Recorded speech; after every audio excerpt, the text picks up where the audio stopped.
Good morning, dear students. We were discussing the chapter current electricity, and the last class we discussed certain numericals from Kirchhoff's laws. I hope it is clear for you. Again, a reminder, it is a very important topic in that chapter, so you have to practice more questions, then you will be able to solve the numericals.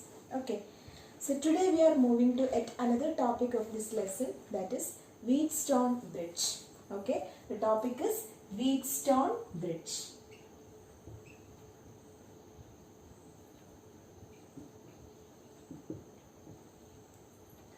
So Wheatstone Bridge is actually an arrangement consisting of 4 resistances in which one will be unknown and we can find that unknown resistance.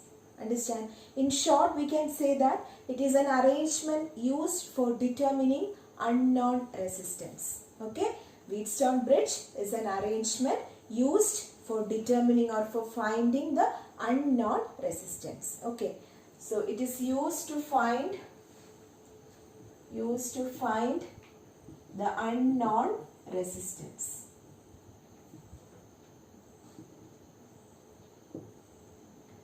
Clear?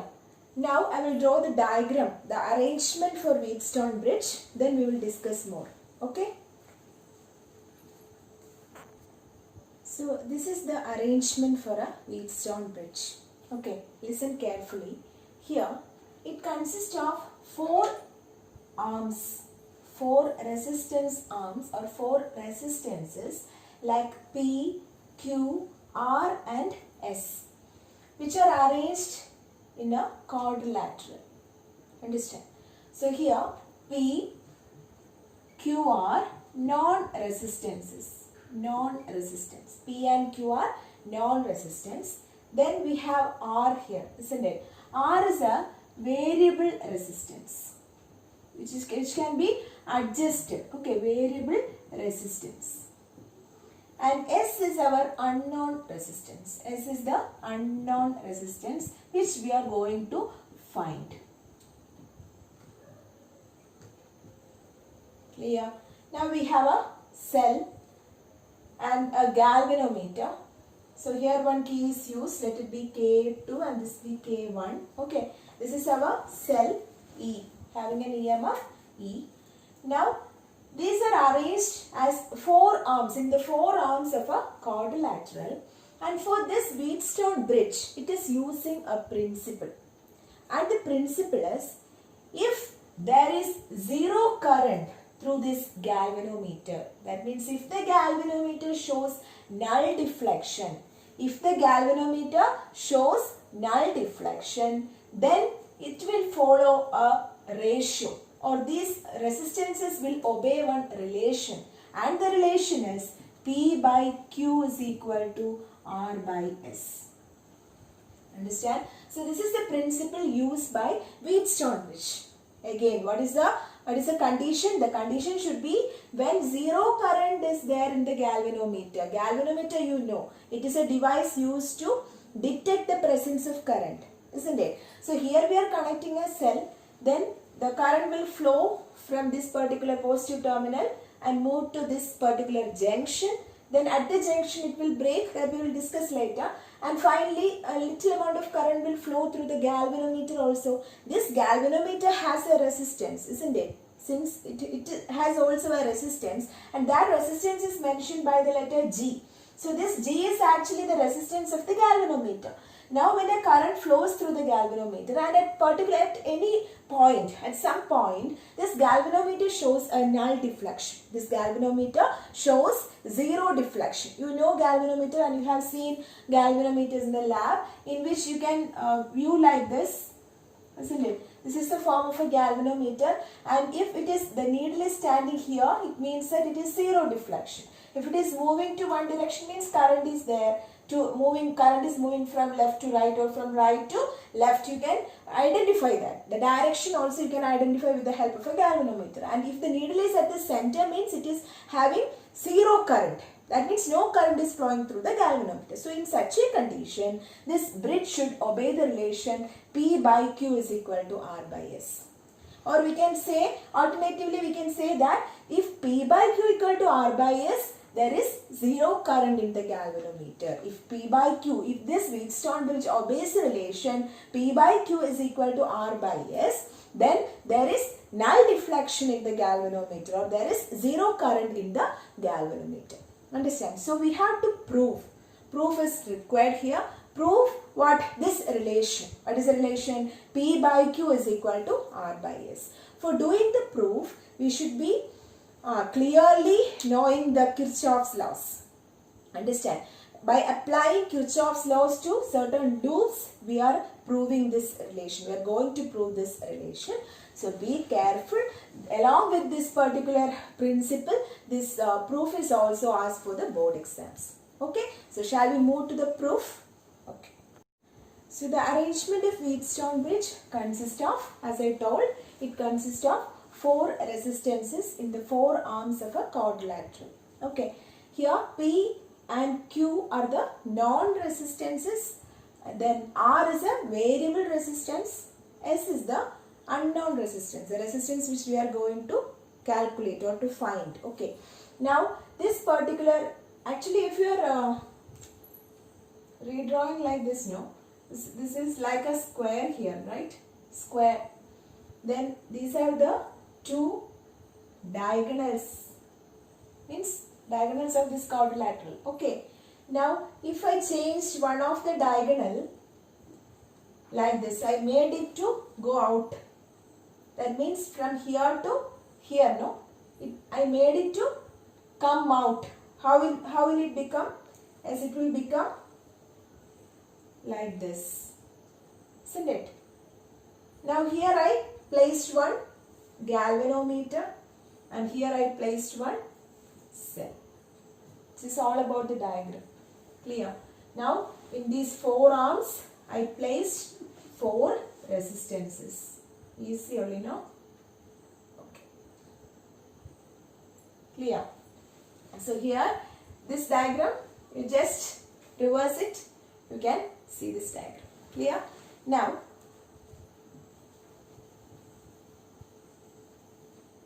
look here. Here from this particular cell, I amount of current is flowing. Okay, I amount of current is flowing. Let us assume like that.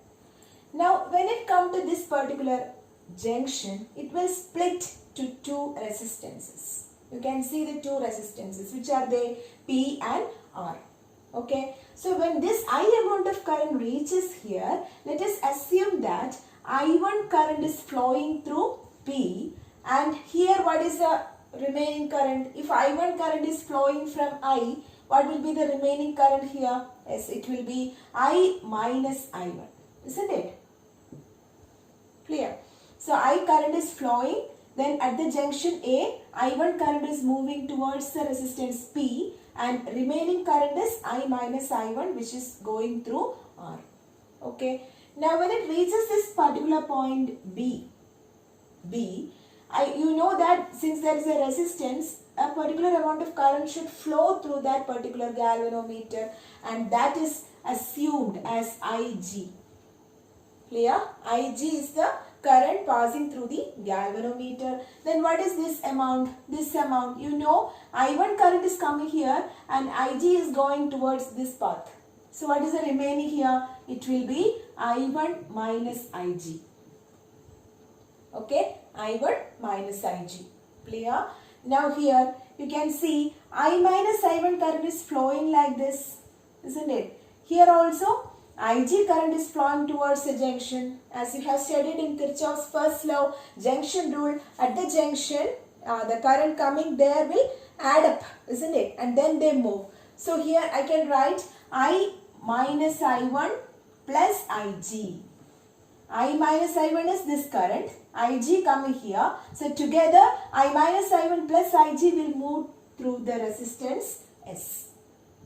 Clear? This much clear, no? So once again, I amount of current is flowing from the cell having an EMF E. Then when it reaches the point A, I1 current is moving towards P. Then remaining I minus I1 through R. Okay. Then when it reaches B, again Ig current is flowing through the galvanometer. Then remaining I1 minus Ig will pass through the resistance Q. Now here also you can see the direction. Direction also you want to mark. It is very important.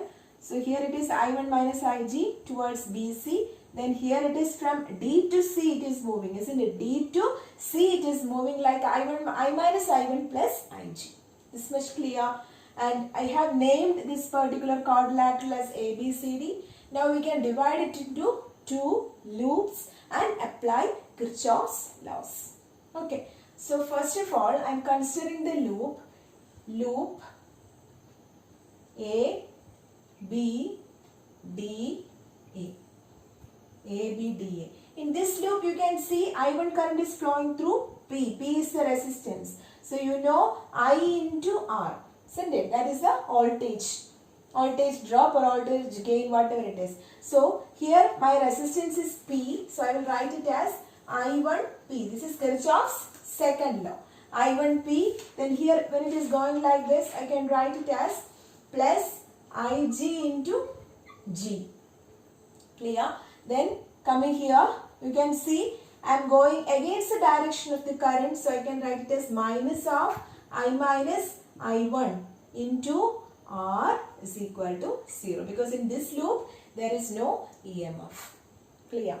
So I1P plus IgG minus I minus I1 into R is equal to 0. Okay.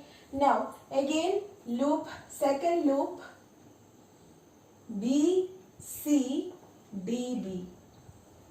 BCDB. Okay. Listen here. B to C, no? I1 minus Ig into the resistance is Q. Then coming here, we are moving against the direction of this current. So minus of I minus I1 plus Ig into the resistance is S. Okay. Then again going like this. That is again minus of Ig into G is equal to 0.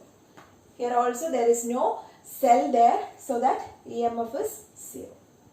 Okay. So these are the two loops. And you know this P and Q are the non-resistances, whereas R is a variable resistance. So by adjusting this variable resistance, I will make this particular galvanometer deflection as 0. Understand? By adjusting, these are fixed values, right? So by adjusting the resistance in R, I will make Ig as 0. So I can write, by assuming that Ig equal to 0, these two equations will change. Let it be equation number 1 and this is equation number 2. So how will equation number 1 change? 1 will change like this term will turn to 0, right? So it will be I1P minus I minus I1 into R is equal to 0. How? Because this value Ig is assumed to be 0 or considered as 0 when by adjusting the value of R. Okay. So this equation becomes I1P minus I minus I1 into R equal to 0. And again I am rearranging this one. That is I1P is equal to I minus I1 into R. This is equation number 3. Okay. Now the second equation. In the second equation you can see here one Ig is there, so it will become 0. Then here also one Ig there 0. This term will also turn to 0 since it is Ig is 0. So this will change to, I can write it as I1Q minus I minus I1 into S is equal to 0. Clear? Or I1Q is equal to I minus I1 into S. Okay, now? So I1Q is equal to I minus I1 into S, which is equation number 4. Is much clear? Simple only. First assume the loops. Anyway you can assume the loop. You can take it as BADB or you can take it as DABD. Any way you can take. Only applying the sign convention is important. Then we are applying the sign conventions and we are writing the equations as per Kirchhoff's second law. Then we are arranging the loops by assuming that Ig equal to 0. How you can change this Ig to 0 or how you can make Ig to 0? By adjusting the value of the resistance R. Then we will move to these two equations, that is equation number 3 as well as equation number 4. Now I am taking the ratio of equation number 3 and 4, that is dividing these two equations. How can I write them?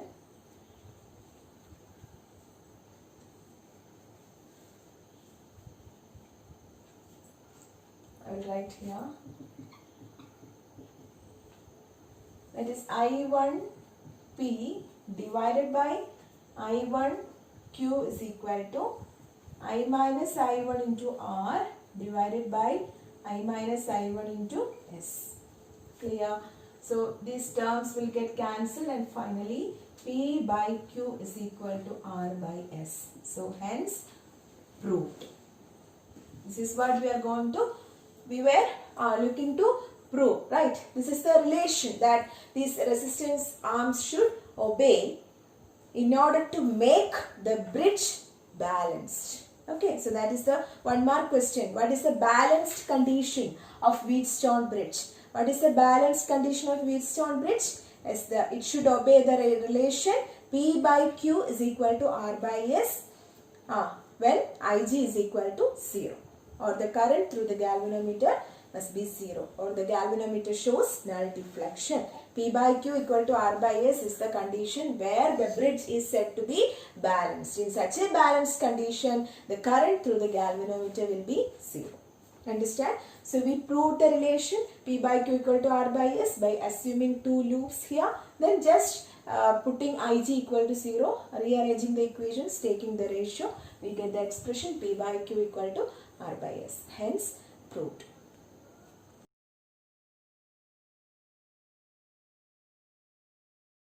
So now let us move to the numericals of Wheatstone bridge.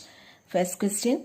The Wheatstone bridge of the given figure is showing no deflection in the galvanometer joined between the points B and D.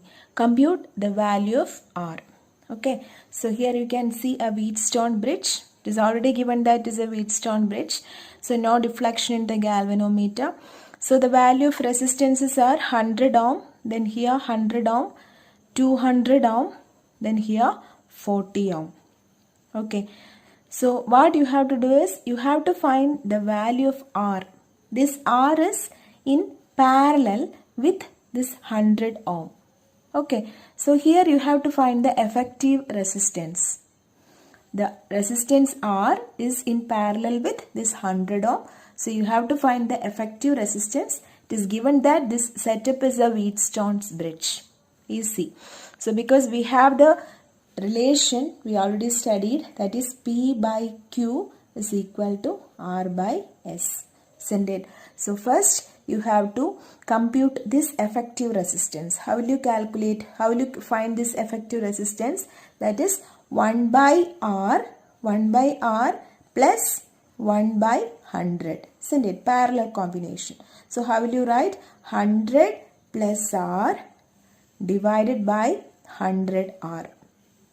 This is the effective value here, isn't it? So what is the original value? Take the reciprocal. So R effective is equal to 100R divided by 100 plus R.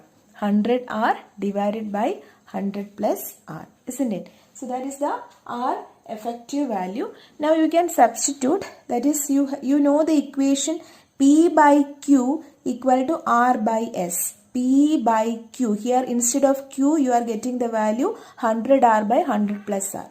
So in the expression P by Q equal to R by S, if I am substituting the value of P is 100. So 100 divided by 100R by 100 plus R is equal to R by S will give you 200 by 40. Clear?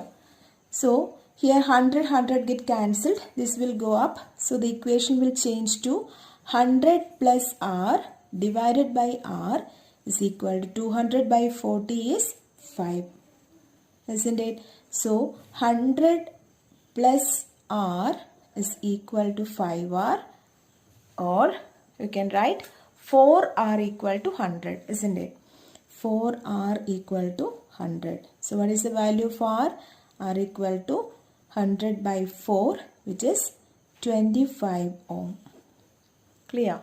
Simple only. Just application of the combination of resistors. First one, that is the parallel combination. Then the Kirchhoff's law in the Wheatstone bridge. In the Wheatstone bridge, the relation P by Q equal to R by S. So substituting, you will get the answer. Clear? So second question.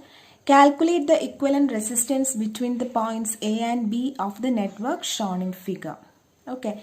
So here a network is given, and first you have to redraw the circuit.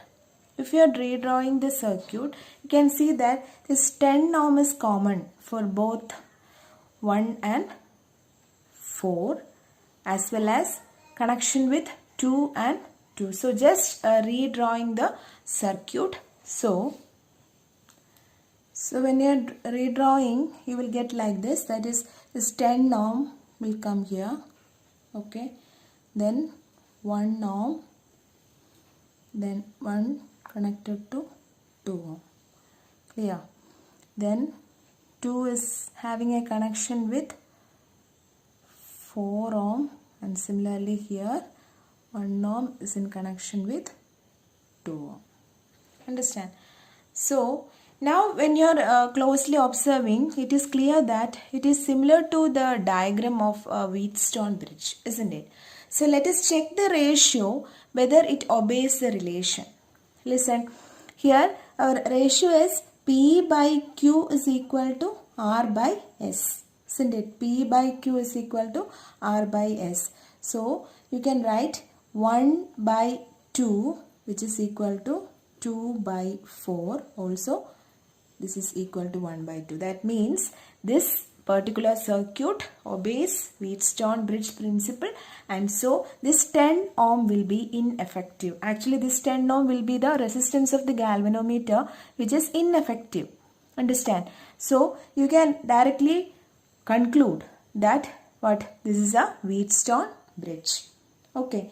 Now you can see that if this particular resistance is ineffective, this 1 ohm is in series with 2 ohm. Isn't it? 1 ohm is in series with 2 ohm. Again 2 ohm in series with 4 ohm. So if I am again redrawing the circuit, it will be like this. That is 1 ohm in series with 2 ohm. Okay. Again 2 ohm in series with 4 ohm. 2 ohm in series with 4 ohm. Clear? So if these two are in series, what is the effective value? It will be 3 ohm, and here the effective value is 6 ohm. Understand? So now you can see that this 3 ohm and 6 ohm are in parallel. So you can find the value, that is 1 by R is equal to 1 by 3 plus 1 by 6. So 18, 6 plus 3, which will give you 9 by 18 or 1 by 2. So what is R? R equal to 2 ohm. Clear? So in this way you can find the effective resistance or the equivalent resistance in this particular circuit. First identify the circuit, check whether it is in the form of Wheatstone bridge. If it is in the form of Wheatstone bridge, then you can conclude that this particular value for galvanometer resistance will be ineffective because null deflection, isn't it? Zero current is flowing there. So you can directly find the value. So here you will get R as 2 ohm. Okay. Shall we move to the third question? Okay. So next question, similar to the last question, that is calculate the equivalent resistance between the points A and B of the network shown in figure. Here the values are not given, instead R is given. That means equal resistances. If all are equal resistances, all are having the same value of resistance, then what will be the equivalent resistance? That is the meaning of question. So directly we can redraw the circuit so that this is in the form of what? A Wheatstone bridge. So you can find the value here. R plus R will give you 2R in the upper portion. Similarly here also 2R. So the effective value, since this particular R is ineffective, as this is in the form of a Wheatstone bridge, zero current is flowing through the galvanometer. So this value of R is ineffective, so that you can directly move to 1 by R is equal to 1 by 2R plus 1 by 2R. Okay. So you will get it as 4R by 4R square, isn't it? So what is effective value? R effective is equal to 4R square divided by 4R, which is R. Understand? So in the question, if the value is given like 2 ohm, 2 ohm, 2 ohm, like that, means all values are of 2 ohm, you can directly write that the effective value of resistance in this network is 2 itself, or if it is R itself. Understand? So this is also an important question. Just go through it. We'll move to the next question. So our next question.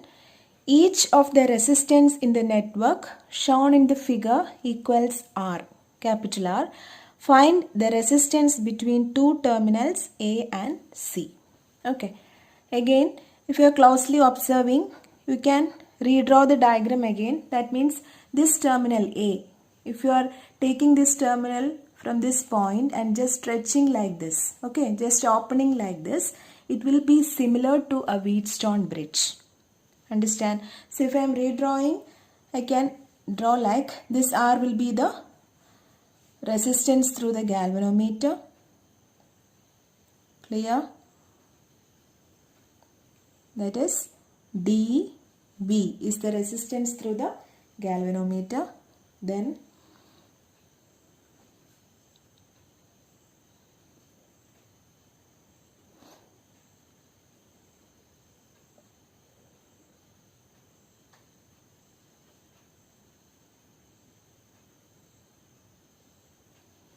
okay, stretching this will be like this is A stretched like this or open like this. Then here it is C, B and D. Okay. So R and finally resistance through the galvanometer also R. Now you are taking the ratio, means R by R equal to R by R. So it is equal to a Wheatstone bridge. So that this value will be ineffective. Again R plus R will give you 2R. Here R plus R will give you 2R. So what is the effective value? 1 by R effective is equal to 1 by 2R plus 1 by 2R. Same as the previous question, that is 4R by 4R square or 1 by R. So the R effective value will be equal to R itself. Clear? So this type of questions are frequently asked from this section. So study it clearly, and now we will move to the next section. Now we are going to discuss meter bridge. It is a simple form of Wheatstone bridge and it is used to measure the resistance of a resistor. You may have seen the meter bridge in the laboratory, and actually the principle of meter bridge is Wheatstone's bridge. In the laboratory we are using it to find the resistance of a unknown resistance. Okay. So here also we are following the principle of Wheatstone bridge, that is P by Q is equal to R by S. Let us look into. So we are moving to another important topic in this lesson, that is meter bridge. Okay. So meter bridge you may be familiar in the laboratory. So many of you have done it also. So again, meter bridge is the simplest practical application of the Wheatstone bridge that is used to measure an unknown resistance. Understand? So if there is a Viva question like what is the practical application of Wheatstone bridge, means you can, if it is asked like that, you can say that it is meter bridge. Okay. So in the laboratory we are using meter bridge to find what? Unknown resistance. Clear? So the principle, if the principle is asked, you can write it is working on the basis of the principle of Wheatstone bridge. When the bridge is balanced, what is the condition? P by Q is equal to R by S. Okay, P by Q equal to R by S. So first we will move to the construction part. Very easy, listen carefully. So it consists of a 1 meter long wire. The wire can be of the material like manganese or constantan. Okay, it is a Viva question there. Manganese, these are alloys, constantan. So this wire can be, wire is stretched like this, and this wire can be of manganese or constantan like that. It is of uniform cross section and it is stretched along a meter scale. Okay, this meter scale is actually fixed over a wooden board. You have seen that, and with its two ends soldered to two L-shaped thick copper strips. Okay, at the two ends there are two copper strips, thick copper strips used there, and between these two copper strips, another copper strip is also fixed to provide the gaps. Two gaps are provided here. Understand? So once again, it consists of a 1 meter long manganese wire of uniform cross section stretched along a meter scale fixed over a wooden board. Clear? With its two ends soldered to two L-shaped thick copper strips like A and C. Understand? A and C, and in the middle another copper strip is placed so that these two will provide the gaps here. This is one gap, this is another gap. Okay, so let me mark it as AB, and this is A1, B1. So AB is one gap and A1, B1 is the other gap. Okay. Now, a resistance box, you have seen the resistance box which consists of large number of keys and which is giving infinite amount of resistance also.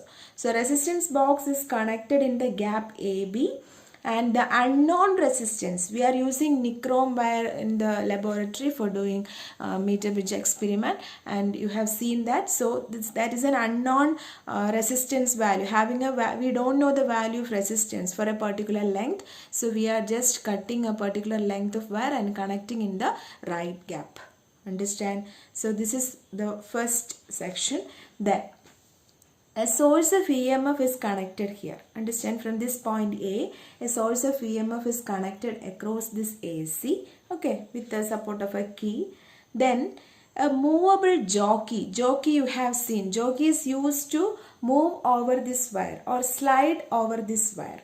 Okay, so a jockey is connected, and a galvanometer is also connected here. This is a high resistance. You can either connect or not connect, no problem. Then jockey and a galvanometer is connected here. Clear? So once again I will explain the construction. So first of all, it consists of 1 meter long manganese wire of uniform cross section. It is stretched over a meter scale fixed over a wooden board and with its end soldered to two L-shaped thick copper strips. Okay, now here in the middle also there is a copper strip which provide two gaps AB and A1, B1. In the left gap you are connecting a resistance box, and in the right gap you are connecting your unknown resistance wire. Clear? Then from this across AC, from this A, cell is connected, then a key, and then it is fixed there at C. Also a galvanometer together with a jockey. Jockey means movable jockey. This is the jockey portion, okay, which is over to slide over the wire, is also connected there. Okay, how does it works? That is what we are discussing now. That means it's working.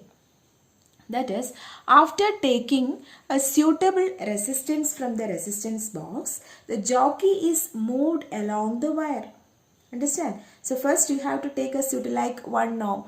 You are taking 1 ohm resistance from the resistance box. Then you are moving this particular jockey over the wire. And this jockey is moved along the wire AC till there is no deflection in the galvanometer. While you are moving at some point, at a particular point, you can see that the galvanometer shows zero deflection or null deflection. It points like this. Okay, when you are moving from this side to this side, the galvanometer also moves from left and it moves like this and come to a center portion which indicates that it is zero deflection. Okay, so until that point you have to move the jockey. When you reach that point, that is the balanced condition of the Wheatstone bridge. And you all know that this condition or the balanced condition for a Wheatstone bridge is given by the relation P by Q is equal to R by S. Okay, P by Q equal to R by S. Now how you are coming to the equation part, or how you are deriving the equation part, that also we want to explain. That is, you know, this is a 1 meter length wire, isn't it? That is why this bridge is known as a meter bridge. Also we are sliding over the wire, so it can also be called as a slide wire bridge. Okay, so this meter bridge consists of 1 meter length, or you can write this AC is actually 100 centimeters. AC is actually what? 1 meters, which is equal to 100 centimeters, isn't it? Now if I am assuming that this AB is taken as L, AB is taken as L, means remaining value BC will be what? BC will be 100 minus L. Clear? So AB is taken as L. What is this L? At the point or at the distance of L, you are getting a zero deflection in the galvanometer. So this L can be termed as the balancing length. Okay, balancing length where you are getting null deflection in galvanometer. And if this is a 100 centimeter wire and if this is L centimeter, you can clearly say that this BC is equal to 100 minus L centimeters. Clear? And you know that the resistance of a wire is directly proportional to length of the wire, isn't it? Resistance of a wire is directly proportional to length of the wire. You have studied this. So I can write one equation like R proportional to L, or R equal to sigma into L. What is this sigma? Sigma is the resistance per unit length. Resistance per unit length.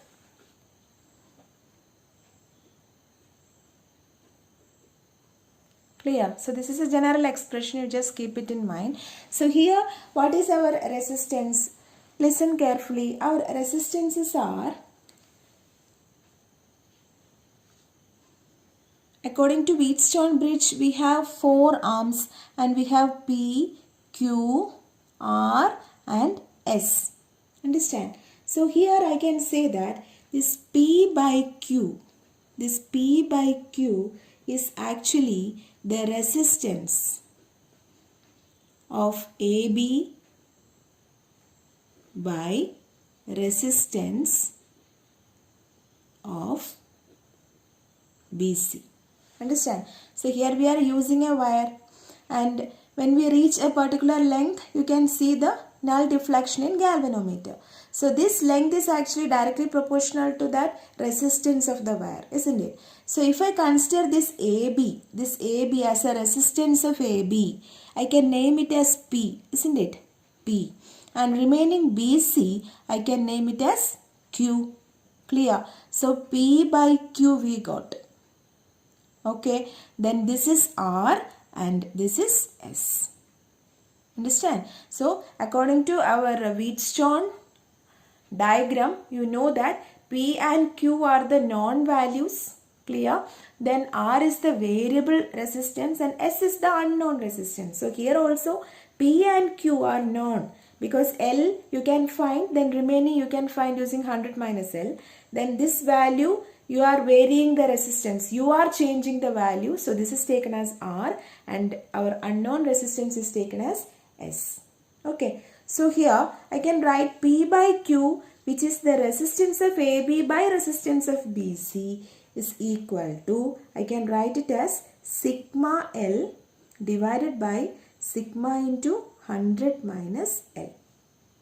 How I wrote that? Because P is directly proportional to L, isn't it? This distance, this length that is L, and the resistance is named as P for this particular length. So P proportional to L. Then balance Q. Q proportional to what? 100 minus L. So if I change this proportionality constant, it will be P is equal to sigma L and Q is equal to sigma into 100 minus L. So that is what I wrote here. Clear? So sigma get cancelled and this will be equal to P by Q is equal to L by 100 minus L. Understand? Now, according to that particular value of Wheatstone bridge, P by Q is equal to what? P by Q is equal to R by S, isn't it? So, I can write it as R by S can be equated to L by 100 minus L. R by S equal to L by 100 minus L. And what is S from this equation? S equal to R into 100 minus L divided by L. Okay. So if you are knowing L and R, you can find the value of this S because this is the unknown resistance. The same equation we are using in the laboratory. Those who have completed the experiments can remind it now because S means that unknown resistance. We mention it as X in that lab manual. So which is equal to R into 100 minus L by L. R is the resistance taken from the resistance box. L is the balancing length. 100 minus L. Why I took it as 100 minus L? Because it is a 100 centimeter length wire or 1 meter length wire. So if I know this particular L, which is the balancing length at which the galvanometer shows null deflection, you can find 100 minus L. So that R and L are known and S can be calculated. Also we can find the resistivity. If you are knowing the resistance, you can find the resistivity by finding the area of the wire also. How will you find the area of wire? By using a screw gauge, you can find the radius of the wire and it is of circular cross section. So area is pi r square and resistivity is given by the expression rho is equal to what? R A by L, isn't it? R A by L, and this A is pi r square. This r can be calculated by taking this wire with the help of a screw gauge. You can find the diameter and then the radius. So substituting the value and putting the value of this unknown resistance, you can find the resistivity. Understand? And you know that resistivity doesn't depend upon length and area. It is a characteristic constant, but it changes with respect to the nature of material and the temperature. So in this way we can find. So this is all about meter bridge. It's a very easy one. Actually in the revised syllabus, this part, that means the equation part, is deleted, but still I just go through it because you have practicals and Viva section will be there. So you must know that this what all things are equating. In the case of a meter bridge, the wire having a 1 meter length wire, the value is divided like L is taken as the resistance of the wire AB or P.